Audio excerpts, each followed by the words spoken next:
The cafeteria of Outpost Vera 7 had seen many strange things in its 15 years of operation. It had hosted diplomatic dinners between species who communicated through bioluminescent pulses.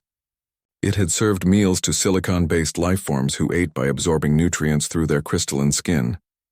But nothing, absolutely nothing, had prepared the staff for the sight of Kara walking in with 6 Jarek cubs trailing behind her in perfect single file. Lieutenant Voss, a Centaurian with 4 compound eyes, dropped his tray. The Jarek were apex predators from the death world of Krethis Prime, a planet where survival meant constant vigilance and overwhelming aggression. Their adults stood 9 feet tall, possessed claws that could shred durasteel, and maintained a culture built entirely around combat prowess. They had joined the Galactic Council only after 3 centuries of careful negotiation, and even then, kept largely to themselves. Their young were considered uncontrollable, feral, dangerous. Yet here was Kara, human, 5'6" unarmed, leading them through the cafeteria like a general with her squad. "Eyes forward," Kara said quietly, not even looking back. 6 pairs of predatory eyes snapped forward immediately. 6 sets of retractable claws remained sheathed. 6 juvenile killing machines walked with measured, deliberate steps, their natural prowling gait replaced by something resembling military discipline. Drex, the largest of the cubs and their natural leader, walked directly behind Kara. His amber eyes tracked every movement she made, his head tilted at the exact angle hers was. When she adjusted her collar, his clawed hand rose to touch his own neck. When she paused to let an elderly Quellan pass, Drex stopped so precisely in time that the cub behind him nearly collided with his tail.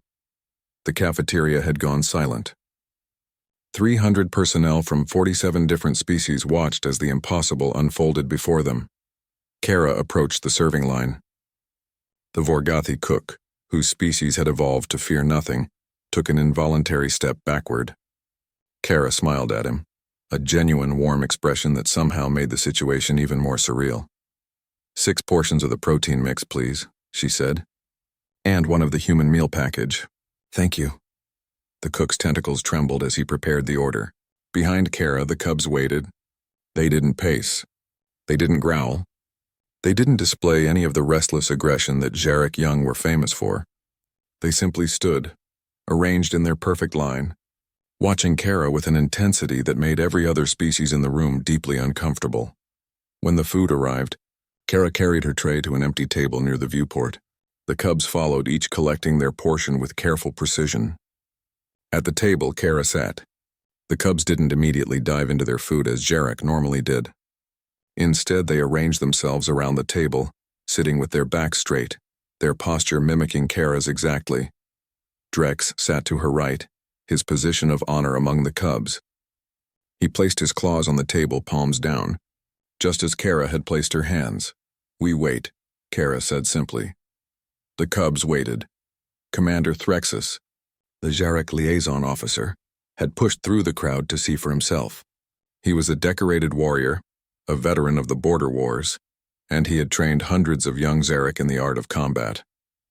Yet he had never seen cubs display this level of control. "Impossible," he growled, his translator struggling with the subsonic frequencies of his disbelief. "The young cannot be taught restraint. It is not in their nature until they reach maturity. How does the human do this?" A human security officer nearby, Chen, shrugged. "That's just Kara, she's got a gift." "A gift?" Threxus's crest flared with agitation. "No gift can override biology. Jarek cubs are driven by instinct. They hunt, they fight. They cannot suppress these urges until their neural pathways fully develop at age 7. These cubs are barely 4 cycles old." Chen watched as Kara lifted her fork. 6 cubs lifted their eating utensils in unison, clumsy, imperfect, but clearly trying to imitate her movements rather than simply tearing into their food with claws and fangs. "She doesn't suppress anything," Chen said. "She redirects.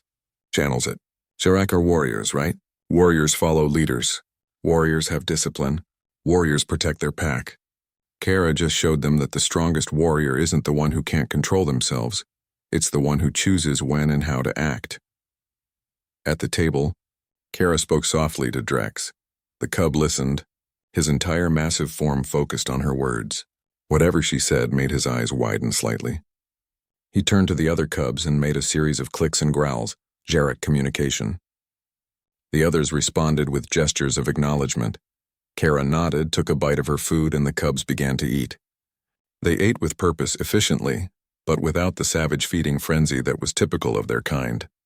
Threxus felt something shift in his understanding of humans. He had fought alongside them in the border wars.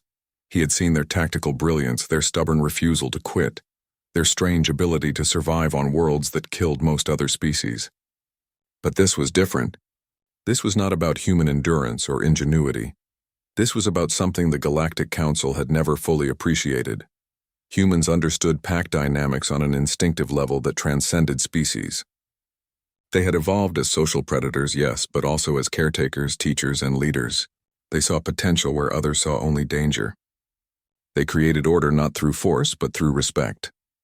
A young Jarek approached the table hesitantly, one of the station's maintenance crew, barely past cubhood himself. Drex's head snapped toward him, a low growl building in his throat. The instinct to defend territory, to challenge potential rivals, was hardwired into his species. Kara's hand moved almost imperceptibly, resting gently on Drex's shoulder. The growl stopped. "Drex," Kara said quietly, "is this cub a threat to our pack?" Drex studied the approaching Jarek.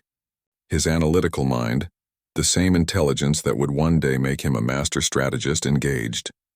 The young worker's posture was submissive. His claws were sheathed. His tail was low. "No," Drex said in halting galactic common, the word clearly difficult for his vocal structure. "Not threat."